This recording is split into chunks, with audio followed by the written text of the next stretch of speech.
오늘의 주요 뉴스입니다. 최근 우리나라가 코로나19 재유행 국면에 들어가면서 세계에서 인구 대비 신규 확진자 수가 가장 많은 국가가 됐습니다.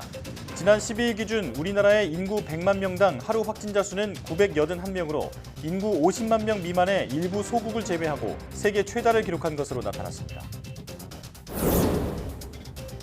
국내 우세종인 BA.5 변이에 대응하는 화이자 이가 개량 백신 접종이 시작됐습니다.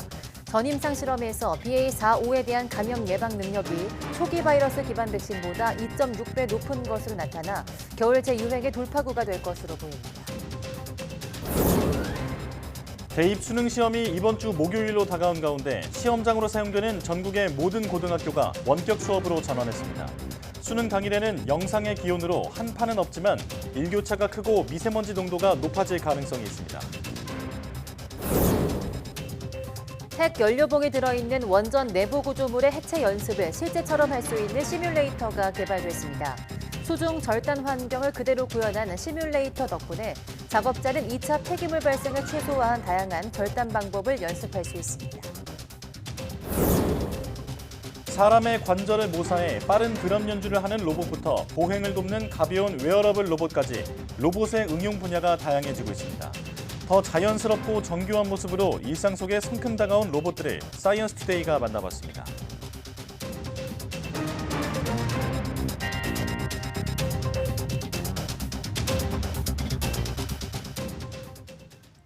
여러분 안녕하십니까? 사이언스 투데이 시작합니다. 코로나19 확진자 증가세가 뚜렷해지면서 우리나라가 세계에서 인구 대비 환자 수가 가장 많은 국가가 됐습니다.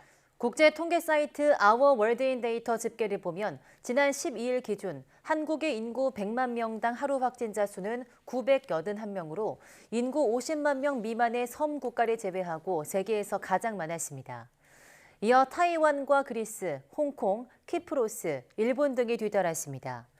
오미크론 변이에 대응하는 개량 백신 접종률은 오늘 0시 기준 전체 인구의 3.5%, 60세 이상으로 보면 10.3%로 집계됐습니다. 미국과 유럽에서 유행하는 BQ 계열 등 오미크론 변이가 본격적으로 국내에서 확산할 경우 확진자가 급증할 수 있다는 우려가 나오고 있습니다. 코로나19 동절기 추가 접종 백신에 BA.4와 5 변이를 기반으로 개발된 화이자 개량 백신이 추가됐습니다. 중앙방역대책본부는 지난달 27일부터 사전 예약을 받았던 화이자의 BA.4-5 기반 개량 백신 접종이 시작됐다고 밝혔습니다. 오미크론 변이 기반 개량 백신 중 BA.4-5 기반 백신 접종은 이번이 처음입니다. 이 백신은 전임상 실험에서 BA.4-5에 대한 감염 예방 능력이 초기 바이러스 기반 백신보다 2.6배 높다는 결과가 나왔습니다. 국내에서는 지난 7월 이후 BA.5가 우세종으로 자리 잡아 이달 첫째 주 BA.5의 국내 발생 검출률은 91.1%를 기록했습니다. 정기석 코로나19 특별대응단장은 개량 백신을 활용한 동절기 추가 접종률이 우려할 정도로 낮다며 고령층 등 건강 취약계층은 반드시 접종에 참여해달라고 요청했습니다. 정 단장은 브리핑에서 60세 이상 고령층의 코로나19 동절기 예방 접종률은 대상자 대비 12.7%에 불과하다며 올해 65세 이상 독감 백신 접종률 77%나 미국의 동절기 예방 접종률 26%와 비교해 매우 낮다고 말했습니다. 그러면서 우리나라의 독감 사망자는 연평균 210명이고 올해 코로나19 사망자는 2만 4천여 명이라며 사망자가 100배 이상 많은 코로나19 예방이 아닌 독감 예방에 집중하고 있는 건 앞뒤가 맞지 않는 현상이라고 덧붙였습니다. 코로나19 겨울 재유행에 대비하기 위해 예방적 항체 주사제인 이브실드 투약 대상이 확대되고 투약 용량도 2배 늘어납니다. 코로나19 예방접종 대응 추진단은 이브실드 투약 대상을 현재 혈액암, 장기 이식, 선천성 면역 결핍증 환자 가운데 중증 면역 저하자에서 고형암과 HIV, 류머티즘 환자로 확대한다고 밝혔습니다. 또 항암, 화학요법제, 비세포 고갈 치료 등 심각한 면역 저하 치료를 받는 환자들도 투약할 수 있습니다. 이와 함께 변이주 유행 시에는 600mg으로 투약할 수 있다는 식약처의 긴급 사용 승인 조건 등을 토대로 기존 300mg이었던 투약 용량도 600mg으로 2배 늘리기로 했습니다.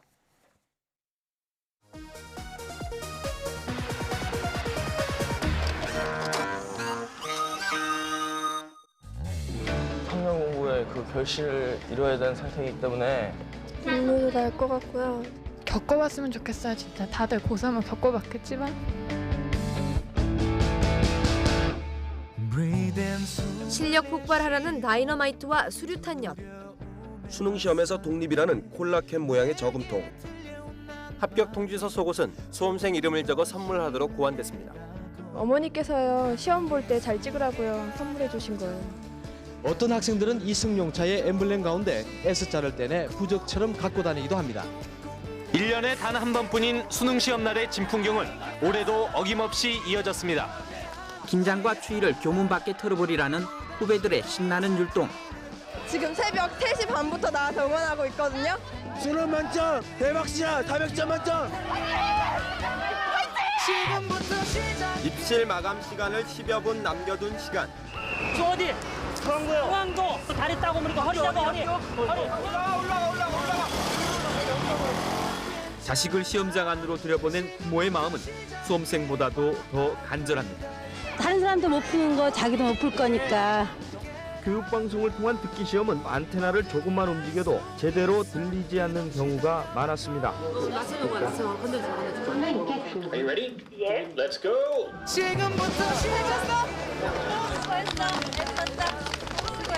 그동안 싹싹한 책상에서 웅크린 채 공부만 해야 했던 수험생들. 저희 자오는 노력은 배신을 하지 않는다거든요. 좋은 성과 있을 거라고 믿고 있습니다. 처분하게 시험 봐가지고 좋은 대학 갈 거예요. 파이팅!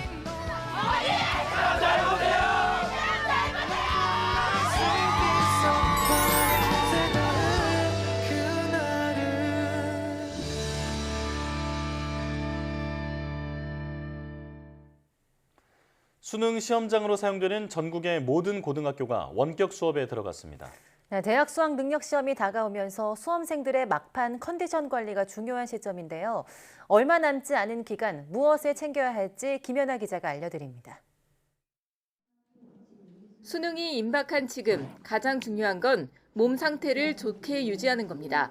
아침에 일어나서 저녁에 잠들 때까지 수능 시간표대로 움직이는 게 기본입니다.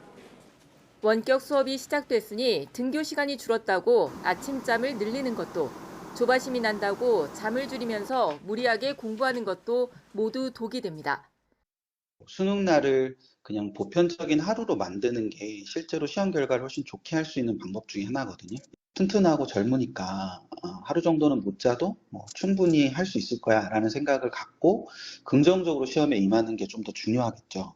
평상심을 위해 되도록 먹고 자고 공부하고 쉬는 것 모두 평소와 같은 일과를 반복하고 뉴스와 소셜미디어, 웹서핑은 물론 스마트폰도 멀리하는 게 좋습니다. 코로나19나 독감에 걸리면 컨디션을 망칠 수 있으니 수험생 본인은 물론 가족들도 조심해야 하는 시기입니다. 마무리 정리는 앞서 치러졌던 모의고사를 중심으로 하는 게 좋습니다. 전략 과목을 꼽자면 문과도 이과도 탐구 영역에 시간을 할애하는 것이 좋다는 분석입니다. 통합 수능에서 문과 학생들은 수시 수능 체제에서 사탐 영역이 대단히 중요하고 또 이과에서는 국어하고 수학 점수가 상대적으로 높게 형성된 학생들이 많기 때문에 가탐 영역이 정시에서는 변별력이 대단히 높아질 수 있다. 이렇게. 물론 더 중요한 건 기출과 오답 노트를 중심으로 틀린 문제를 다시 살피면서 헷갈리는 개념들을 확실히 정리하고 실전과 똑같이 시간 안에 문제를 풀며 감을 유지하는 겁니다. YTN 김연아입니다.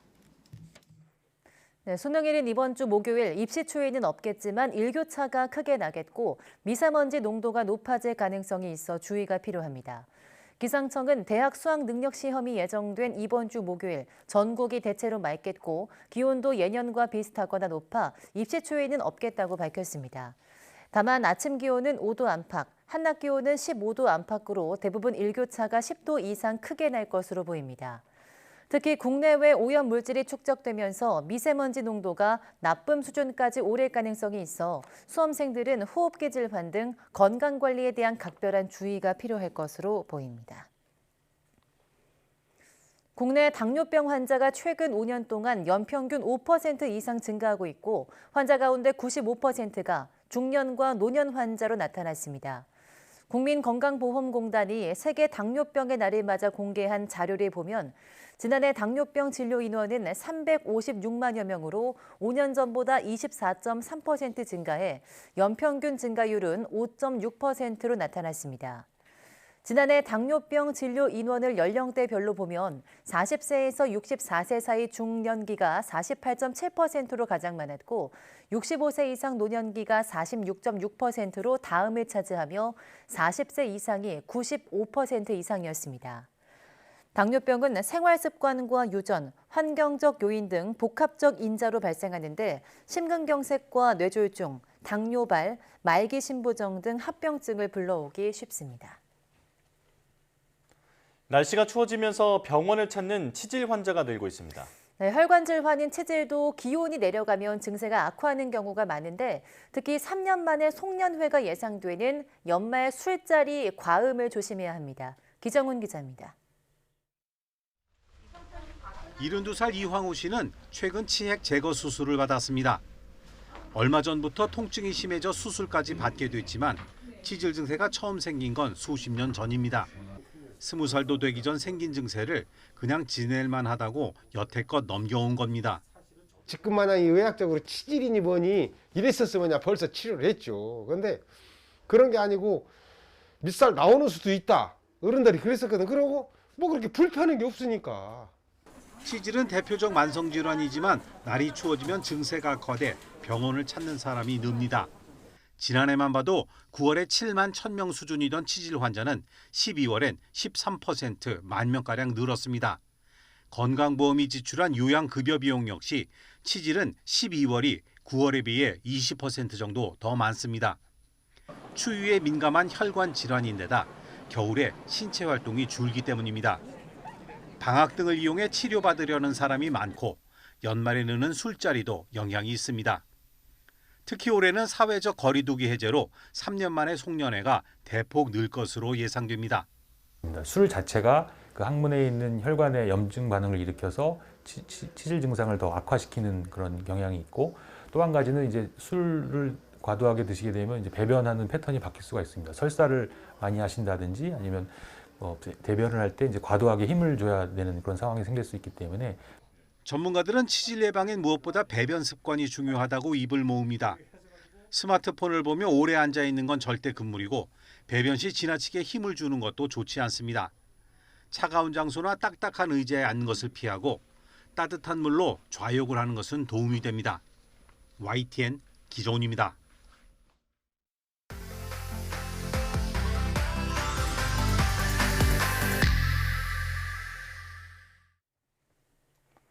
끝없이 광활한 밤하늘에 떠다니는 별들의 모습은 아름답다는 표현을 넘어 숭고하다는 느낌마저 드는데요.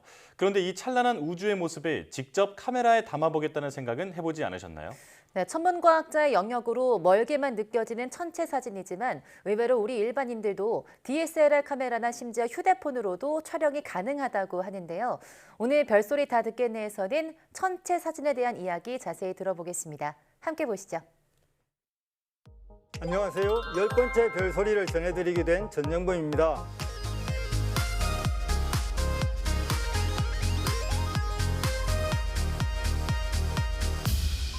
오늘은 카메라에 담은 별의 신비, 천체 사진에 대한 별소리를 전해드리겠습니다.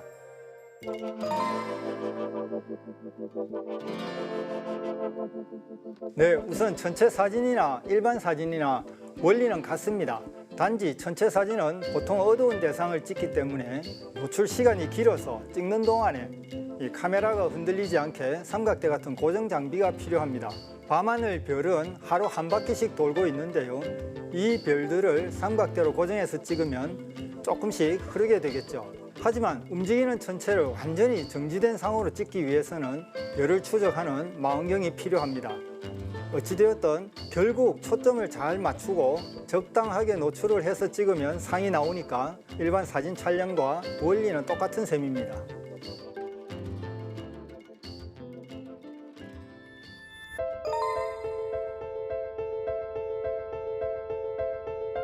네, 먼저 하늘의 높은 궤도에서 도는 아주 천천히 움직이는 이런 인공위성은 촬영을 해보면 사진에 그냥 길게 일정한 선으로 나와서 구분하기가 쉽습니다. 낮은 궤도로 움직이는 인공위성은 순간적으로 밝게 번쩍이니까 사진을 찍고 나면 유성의 흔적과 아주 비슷합니다. 그래서 전문가가 아닌 사람이 구분하기가 쉽지는 않지만 아무래도 차이가 명확히 납니다. 보통 유성 사진은 10초에서 30초 정도 간격을 두고 반복해서 찍게 됩니다.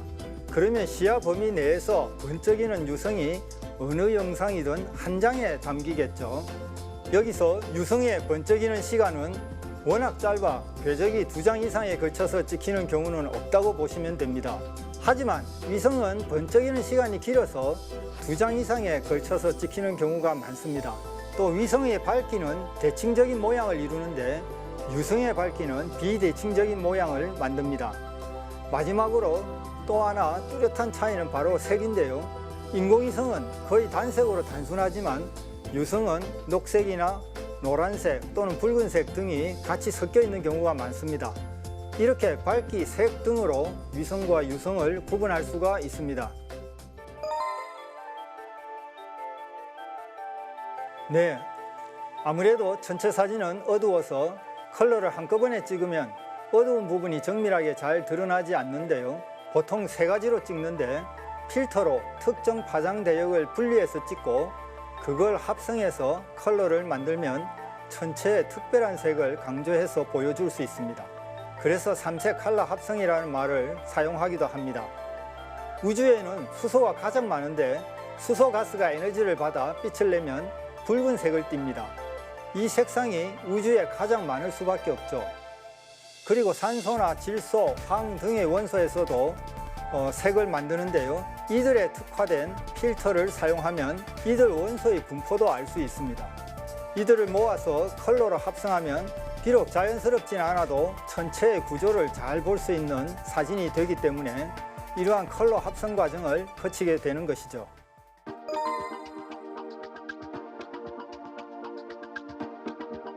네, 기억에 남는 전체 사진은 1994년도 슈메이커 랩이 9번 혜성이 목성에 충돌하는 장면인데요. 1년 전부터 충돌이 예측되어 전 세계 망원경이 대부분 이 장면을 찍으려고 준비를 했습니다. 우리도 준공 전인 보현산 천문대에 1.8m 망원경까지 설치하여 관측을 준비했습니다. 첫날 보현산 천문대에 1.8m 망원경으로도 관측이 되지 않아 원인을 찾느라 힘들었는데요. 아마도 충돌 흔적 자체가 너무 작아서 그러지 않았나 싶습니다. 그래도 다행히 둘째 날 상이 뚜렷이 나타나 뿌듯했던 기억이 있습니다. 그리고 2001년 사자자리 유성우는 제가 본 가장 멋진 천문 현상이었습니다. 그야말로 폭풍우가 쏟아지듯 유성이 쏟아졌는데요. 2001년 이후에도 유성우는 많이 봤지만 그때의 기억을 대신할 만큼 멋진 기억은 아직 없습니다.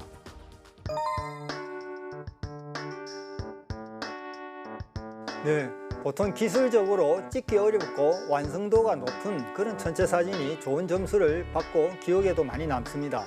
그런데 요즘은 감동을 주는 내용을 가진 사진이 좋은 점수를 받고 있습니다.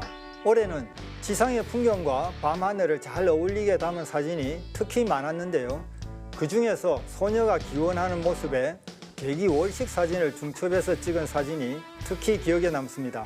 작가의 설명에 따르면 월식이 일어나는 시점에 맞추어서 기획하여 찍었다고 합니다. 월식이 일어난 달과 모델의 위치가 잘 맞아 제목처럼 소원을 비는 그런 모습으로 아주 감동적이었습니다. 전체 사진이라 하면 보통 어렵다 하는 생각을 많이 하곤 합니다. 하지만 의외로 쉽게 즐길 수 있는데요. 국내 곳곳의 천문대에서 다양한 관측 행사를 진행하고 있으니 가까운 천문대를 방문하여 천체 망원경으로 다양한 천체를 관측해 보시는 것도 좋을 것 같습니다. 이상으로 오늘의 별소리를 마치겠습니다.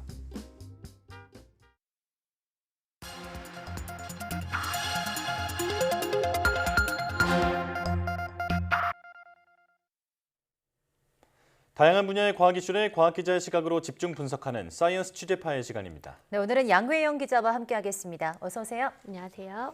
네, 네, 어떤 이야기를 알아볼까요? 네, 이 원자력 발전소를 짓고 운영하는 것만큼이나 영구 정지된 원자력 발전소를 안전하게 해체하는 것 또한 굉장히 중요한데요.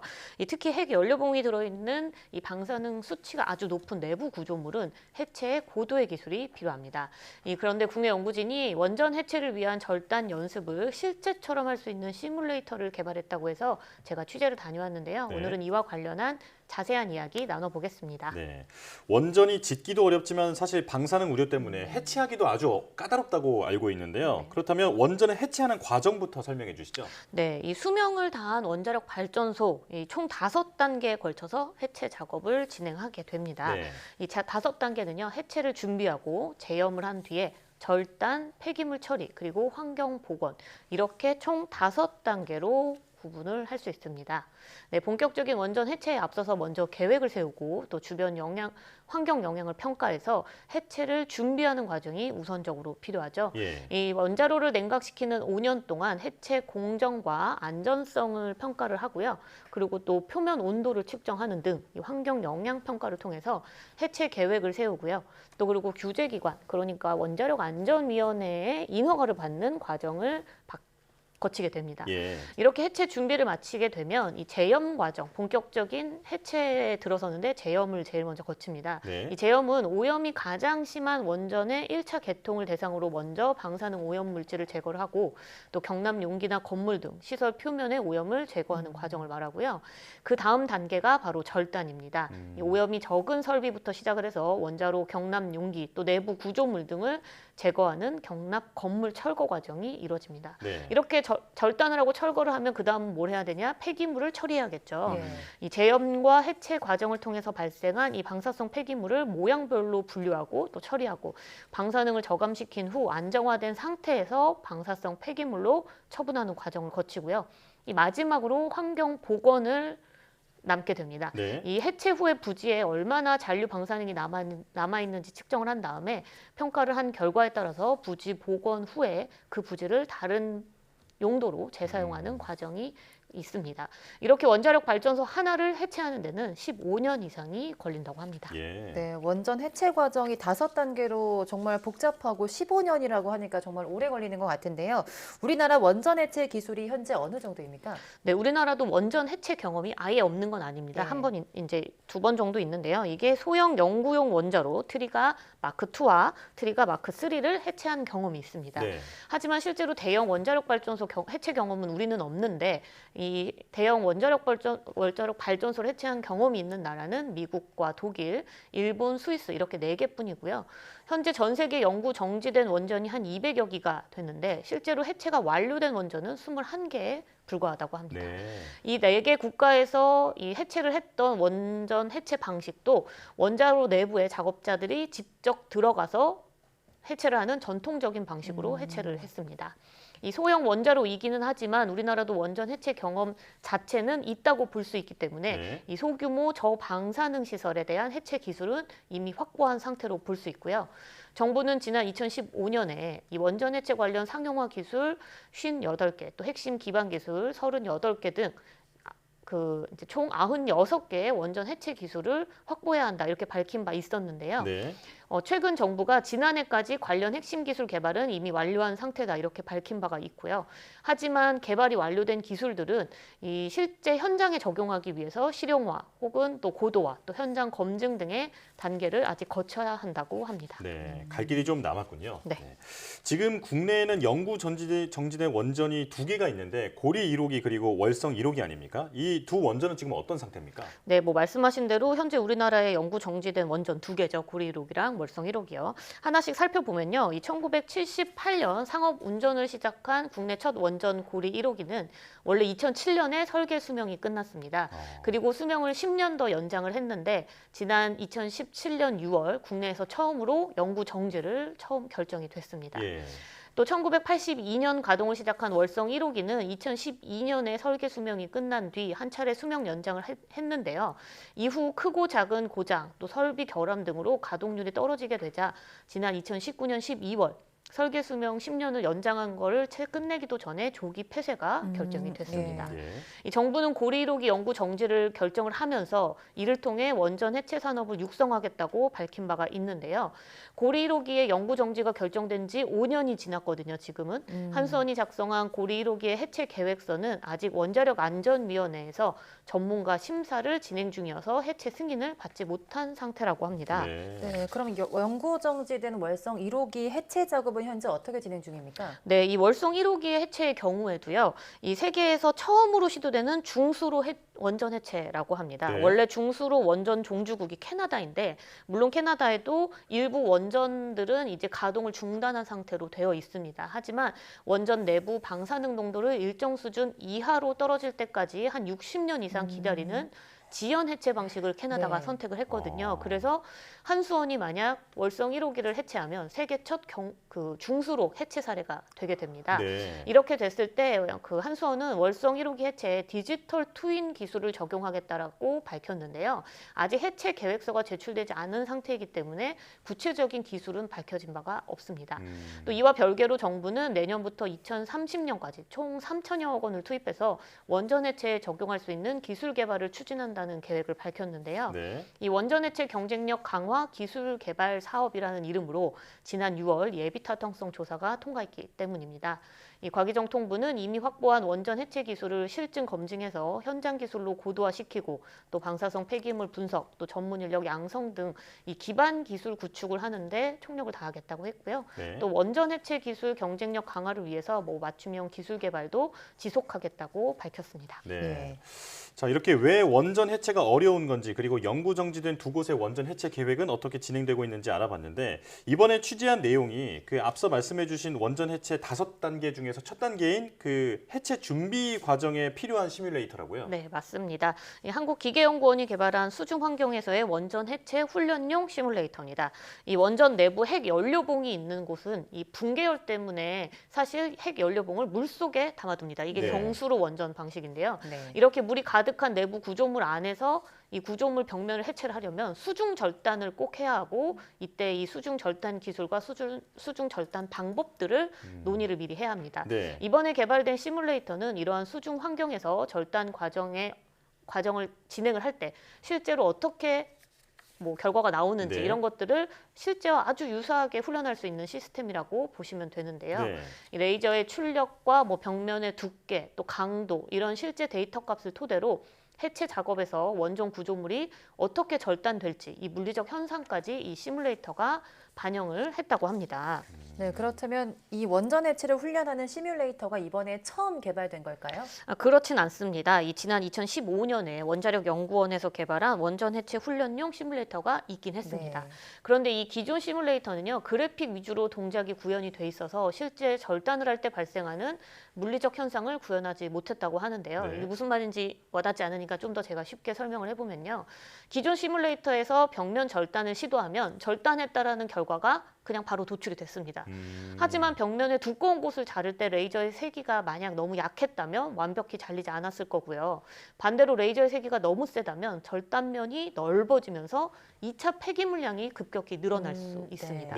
그래서 이번에 연구진은 실제 원자로 내부 수중 환경을 모사를 해서 다양한 조건 속에서 물속에서 내부 구조물을 절단하는 실험을 우선 진행을 했고요. 이때 축적한 데이터를 바탕으로 시뮬레이터를 만들었습니다. 이를 통해 작업자는 2차 폐기물 발생을 최소화한 절단 방법을 연습할 수 있는 것은 물론이고 이 절단 폐기물을 용기에 최대한 효율적으로 적지 않은 방법까지 훈련할 수 있다고 하는데요. 연구진의 자세한 설명 직접 들어보겠습니다. 레이저 출력이 얼마나 필요하고 속도를 어떻게 될지 이걸 알 수가 없기 때문에 저희들이 이미 미리 그러한 레이저 출력이라든지 그 속도에 따라서 절단이 얼마나 두께까지 잘리는지를 미리 다 인공지능 데이터처럼 다 만들어서 그 시뮬레이터에 이어놨기 때문에 초보 작업자라도 이제 훈련을 통해서 자꾸 사용하게 되면은 전문가가 될 수 있는 그런 작업이 되고. 요즘 현실 세계를 가상 공간에 넣어놓는 그 디지털 트윈이라는 그 기술이 많이 주목을 받고 있는데 비슷한 그 시뮬레이터다 이런 생각이 드는데요. 자, 이 시뮬레이터를 이용해서 실제로 많은 훈련을 해보면 큰 도움이 될 것 같습니다. 네, 맞습니다. 연구진도 이 실제 원전 해체에 투입될 작업자들을 훈련하는데 이 가장 많이 활용될 것으로 우선 기대를 했는데요. 이 연구진은 우선 내년에 한전 KPS와 협력을 해서 내부 구조물 실물 모형과 이 개발한 시뮬레이터를 연동을 시켜 앞서 이야기했던 디지털 트윈을 구축한다는 계획을 먼저 갖고 있고요. 네. 이 개발한 시뮬레이터의 냉각기 개통과 같은 이 다른 원전의 부분들을 적용을 한다면 원전 해체 훈련 전체에 폭넓게 활용할 수 있다고도 설명했습니다. 또 개발한 시뮬레이터는 사실 고리 1호기 해체에만 활용되는 게 아니라 같은 구조를 가진 경수로 원전 해체 훈련에 모두 사용할 수 있다고 볼 수 있거든요. 네. 근데 이제 지금 전 세계에서 30년 이상 운전한 노후 원전이 운영 운전의 한 67%에 해당하고 있습니다. 그만큼 세계 원전 해체 시장 규모가 오는 2050년 200조 원에 달할 것으로 예상이 되고요. 또 이렇게 원전 해체 시장 자체가 확대되고 원전을 해체하려는 건수 자체도 늘어날 예정이거든요. 그래서 이번에 개발한 시뮬레이터가 실제 원전에서의 수중 절단 환경을 그대로 구현해낸 만큼 세계 원전 해체 시장에서 새로운 경쟁력을 확보할 수 있을 것으로 기대되고 있습니다. 네, 정말 잘 쓴 만큼 마무리도 잘 하는 게 좋겠죠. 이번 절단용 훈련 시뮬레이터가 안전한 원전 해체에 큰 도움이 되었으면 좋겠습니다. 양혜영 기자와 함께했습니다. 고맙습니다.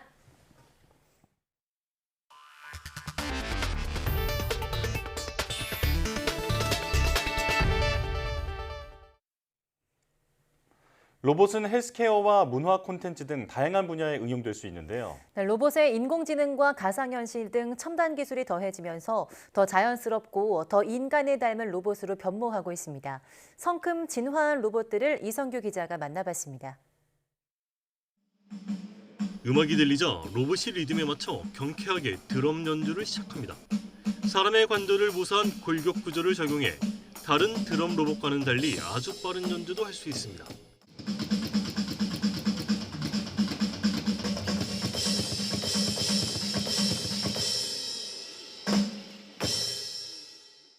일반적인 노래에서 드럼 성분을 추출하고 그 드럼 성분 중에 어떤 드럼 악기가 사용되는지를 분석하는 일종의 인공지능이라고 볼 수 있습니다. 사람이 팔을 움직이자 옆에 있는 휴머노이드 로봇이 동작을 그대로 따라합니다. 로봇뿐만 아니라 메타버스 속 디지털 휴먼도 똑같이 움직입니다. 특수 안경을 쓰면 로봇의 사람의 모습이 증강현실로 겹쳐 보입니다. 휴머노이드 로봇이 저에게 물건을 주면 제 눈에는 마치 사람이 주는 것처럼 친숙하게 느껴집니다. 사람과 휴머노이드 로봇, 디지털 휴먼을 서로 연동하고 로봇의 증강현실로 사람을 입힌 것은 이번이 처음입니다. 제가 알고 있는 사람이 휴머노이드에 증강돼서 그 사람이 실제 여기 있진 않지만 바로 옆에 있는 것처럼 어떤 그 실내 공간에서 인터랙션을 하는 것이 가능해집니다. 보행 보조를 위한 웨어러블 로봇입니다. 병원에서 쓰는 재활 로봇과는 달리 무게가 2.9kg으로 가벼워 고령자도 집에서 쉽게 이용할 수 있습니다. 로봇을 몸에 착용하고 걸으면 걸을 때 필요한 관절 근력의 일부를 로봇이 보조해 줍니다. 로봇에 보면 우리의 근육에 해당되는 힘을 만들어줄 수 있는 구동기가 장착이 되어 있습니다. 그 구동기에서 우리가 보행에 필요한 근력의 약 30%를 보조해줄 수 있는 힘을 내고요. 음성 분석 알고리즘을 활용해 음악에 맞춰 사람 얼굴 모양의 소프트 로봇이 자동으로 움직이고 인간의 촉감에 바탕을 둔 로봇 손이 바리스타처럼 커피를 타줍니다. 마치 사람이 움직이는 것처럼 더 자연스럽고 더 정교하게 로봇 기술이 진화하면서 로봇이 일상으로 성큼 다가오고 있습니다. YTN 사이언스 이성규입니다. 세계 3대 가상화폐 거래소 FTX의 파산 신청으로 비트코인 등의 가상화폐 가격이 급락하고 있습니다. 특히 FTX발 가상화폐 위기가 다른 거래소까지 확산 조짐을 보이는 등 파장이 연쇄적으로 커지고 있습니다. 보도에 김상우 기자입니다. 코인계의 워런 버핏으로 불린 가상화폐 거래소 FTX 창업자인 30살 갑부 샘 뱅크먼 프리드. 블룸버그 통신은 FTX의 파산 신청 1주 전까지만 해도 160억 달러, 약 21조 원의 코인 제왕의 재산이 이제 영원이라며 테크 버블의 왕이 됐다고 보도했습니다. 채권자가 10만 명이 넘고 회사 부채가 66조 원에 이르고 계열사 130여 곳이 파산 신청을 한 가상화폐 업계 역사상 최대 규모의 파산입니다. 천문학적인 부채의 돈은 도대체 어디로 간 것일까? 외신에 따르면 FTX는 고객 돈 100억 달러쯤을 부실의 진원지인 계열사에 지원했다가 큰 손실을 받고 이중 10억 달러쯤은 증발한 것으로 알려졌습니다. 또 8,700억 원가량은 해킹 가능성이 있어 조사가 진행 중이고 고객 자금 일부를 프리드가 착복했다는 의혹도 나오고 있습니다. It is going to be something like a Lehman Brothers because FTX.com just didn't have individual investors as their clients. 비트코인 가격이 16,000달러로 급락한 가운데 FTX발 가상화폐 위기가 다른 거래소까지 확산 조짐을 보이고 있습니다. 미국 최대 가상화폐 거래소인 코인베이스에 따르면 글로벌 15위권의 거래소인 크립토닷컴이 발행한 코인 크로노스가 24시간 전 대비 20%대 급락했습니다. 크립토닷컴은 급락과 관련해서 32만 개의 이더리움을 게이트.io 거래소 계좌로 실수로 송금했기 때문이라고 설명했습니다. 하지만 시장에서는 거래소끼리 서로 부족한 자금을 빌려주며 돌려막기를 하고 있다는 의혹이 커지고 있습니다. This is not going to be the last bankruptcy, the last insolvency in the crypto ecosystem. Unfortunately, other companies are likely going to be impacted by the collapse of FTX.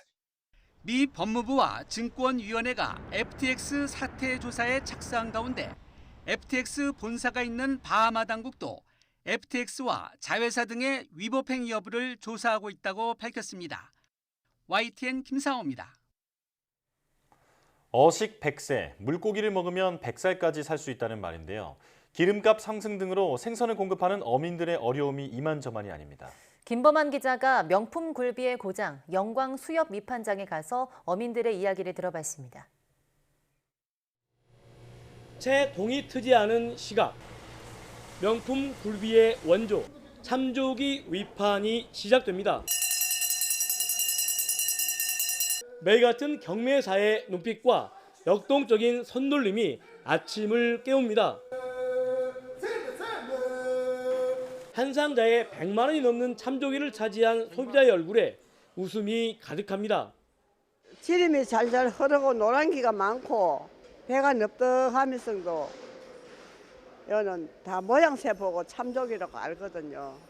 그러니까 이거는 진짜 참조기예요. 하나 섞어진 것도 없고. 코로나로 외국인 선원이 줄고 우크라이나 전쟁 등으로 기름값이 오르면서 어민은 삼중고를 겪고 있습니다. 첫째는 저희들이 기름값이 많이 상승돼서 어민들이 상당히 힘들고, 그 다음에 선원 문제, 임금 문제나 이런 문제들이 상당히 좀 이렇게 비싸서 어민들이 어려움을 좀 겪고 있습니다. 보통 가격보다 20% 정도 싸게 파는데도 경기가 나빠 소비마저 줄면서 굴비 가공업체도 어렵기는 마찬가지입니다. 코로나로 쌓인 재고도 부담입니다. 굴비는 소금과 바람의 선물이라고 그러죠. 저희 영광은 염산이라는 소금을 생산하는 면이 있고, 그 좋은 소금을 가지고 굴비를 집집마다 전해오는 전통 방법으로 가공하다 보니까 명품 굴비가 되는 겁니다. 사실 국민 여러분께서 국민 생선인 영광 굴비를 많이 드셔줘야만이 어민도 살고 저희 굴비 유통은 저희도 먹고 삽니다. 전국 최고의 참조기 위판구를 자랑하는 영광수협의 올해 조기 위판량은 예년의 3분의 1인 1,800여 톤. 경기가 회복 조짐을 보이지 않을 경우 적어도 내후년까지는 어민의 어려움이 가중될 것으로 우려됩니다. YTN 김범환입니다. 낙농진흥회가 원유값을 올리기로 하면서 이번 달 마시는 우유 가격도 일제히 인상됐습니다. 소비자들의 부담도 커졌지만 우유를 많이 쓰는 업종은 원재료 값을 감당하기 어려워서 제품 가격을 올려야 할지 걱정이 큽니다. 윤혜리 기자입니다. 이번 달 우유 가격이 줄줄이 오릅니다. 서울우유는 오는 17일부터 2,710원인 흰우유 1리터 가격을 6.6% 인상하기로 했고 매일유업도 900ml 우유 제품 가격을 2,610원에서 2,860원으로 9.6% 올립니다. 낙농진흥회가 올해 연말까지 마시는 우유에 쓰이는 원유값을 리터당 52원 올리기로 하면서 우유값도 평균 5에서 10%가량 인상된 겁니다. 우유를 끊기 어려운 소비자들의 부담이 커졌습니다. 우유 가격이 많이 올라서 저희는 아기가 있어서 자주 사 먹는데 조금 부담스럽긴 해요.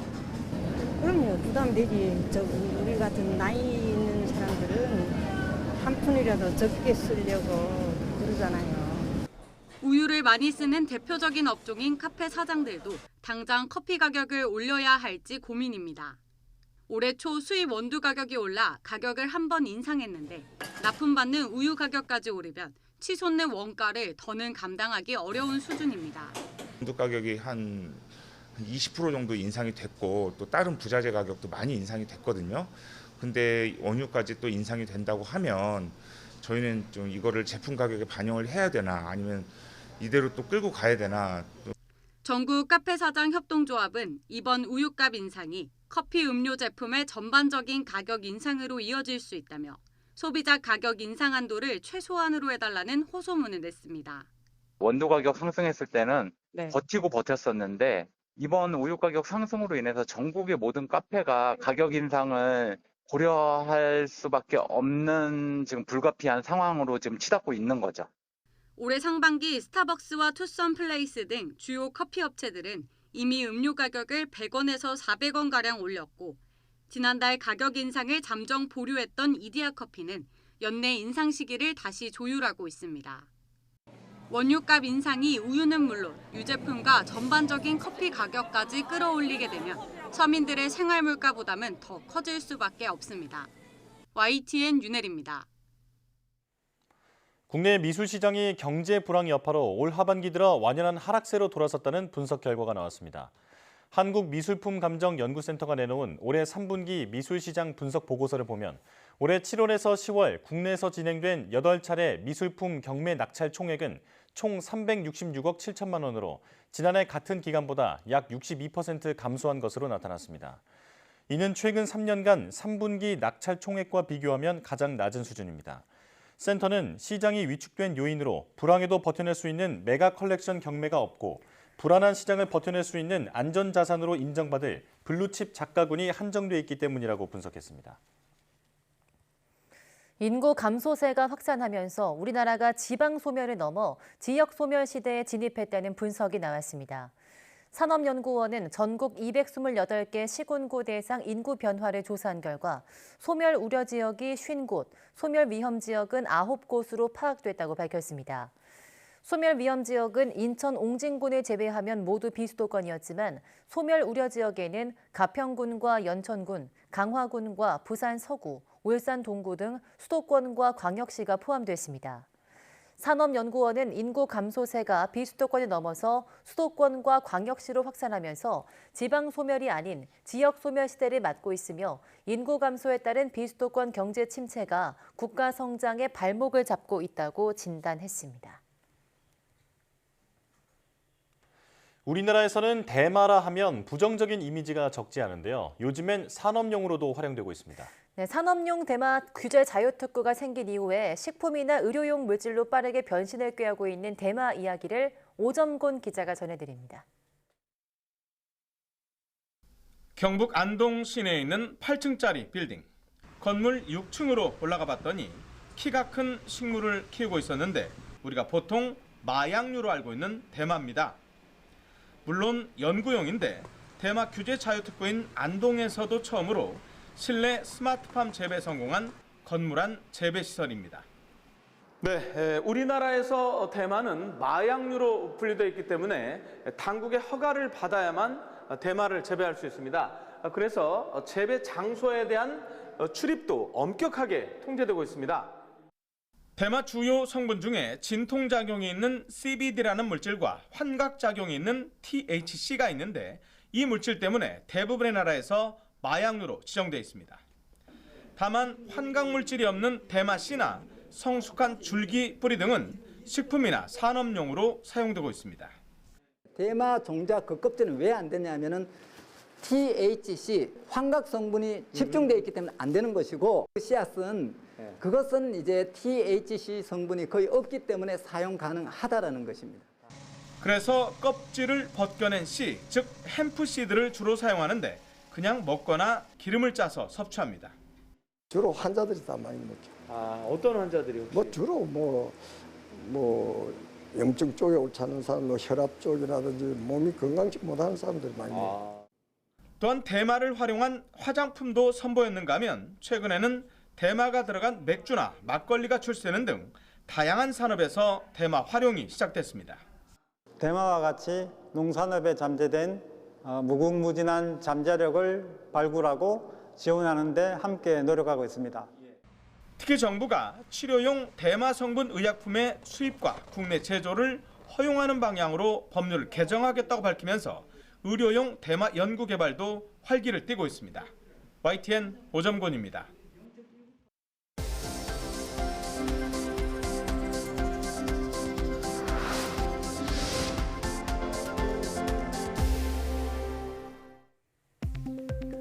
국내 연구진이 단백질을 만드는 효소로 알려진 EPRS-1이 염증을 완화하는 역할까지 한다는 사실을 새롭게 밝혀냈습니다.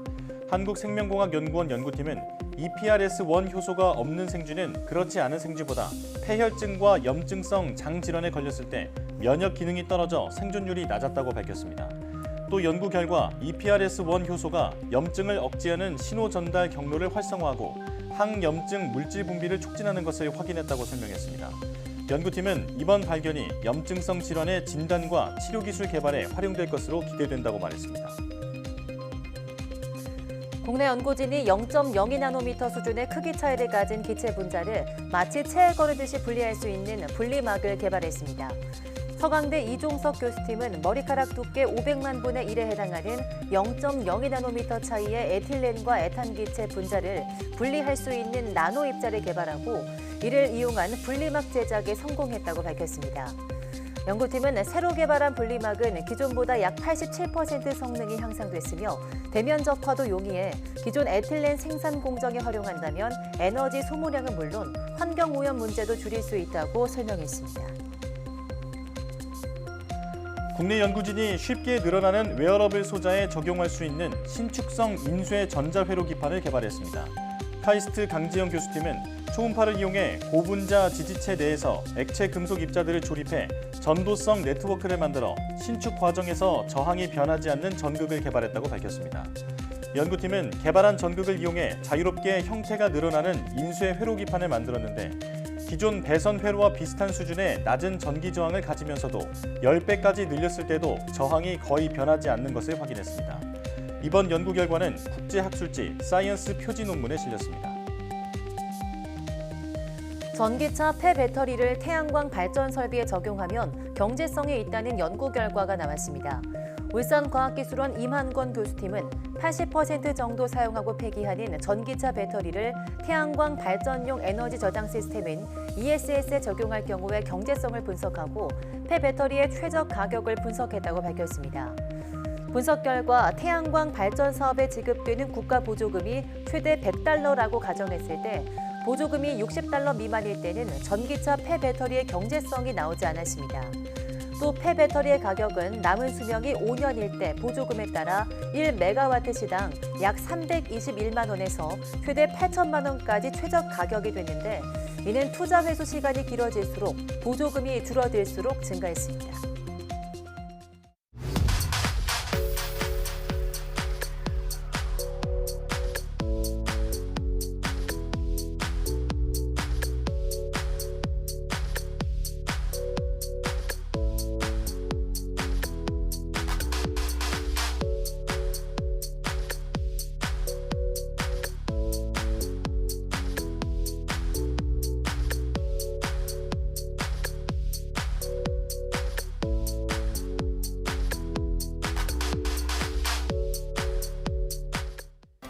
대학 수학능력시험이 이번 주 목요일에 치러집니다. D-Day가 얼마 남지 않은 만큼 수험생과 학부모 모두 긴장되고 걱정도 많으실 텐데요. 네, 수능 당일까지 시험일과 같은 일정으로 컨디션 관리를 하는 게 중요하다고 합니다.